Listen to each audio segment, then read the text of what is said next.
આ વેટ લોસની સાચી સિસ્ટમ છે જે કોઈ ડાયટ ગુરુ પણ તમને નહીં કહે. મારું વજન 72 kg હતું અને BMI ના પ્રમાણે મારું આઇડલ વેટ 62 kg હોવું જોઈએ. કોઈ ક્રશ ડાયટ નહીં, કોઈ સ્ટર્વેશન નહીં. આ છે બાયોલોજીકલ બેસ્ડ વેટ લોસ. કહું કે 10 kg વેટ લોસ સિમ્પલ નથી જો તમે બોડીને સમજ્યા વગર કરો. મેં વેટ નહીં ઘટાડ્યું, મેં સિસ્ટમ બદલી. રૂલ 1, હંમેશા ભૂખથી થોડું ઓછું ખાઓ. પેટ ભરાઈ જાય એટલું ક્યારે ના ખાઓ. થોડું ભૂખ બાકી એટલે ફેટ બર્ન ઓન. રૂલ 2, મીલ સ્કીપ નહીં કરવી. લાંબા ગેપથી નહીં ખાવું.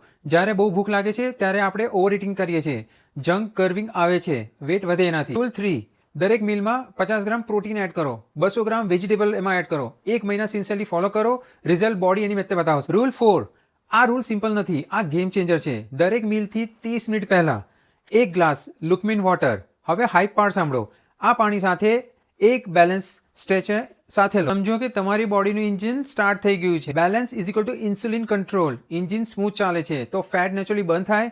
નો crash diet, only science plus system. Rule 5, packet food best avoid કરો, પણ જો ખાવો જ પડે તો પેકેટમાંથી નહીં, પ્લેટમાં લો.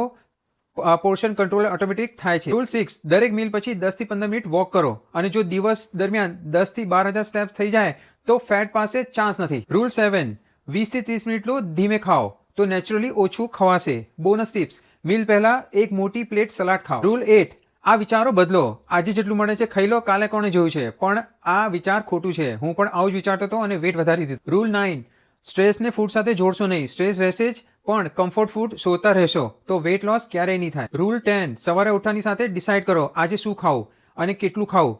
બેસ્ટ ટિપ્સ, મીલ પ્રિપ સવારમાં જ કરી લો. ડિમોટિવેશન ના થશો, કન્સિસ્ટન્સી રહો. હું 72 kg થી BMI મુજબ 62 kg પર આવ્યો.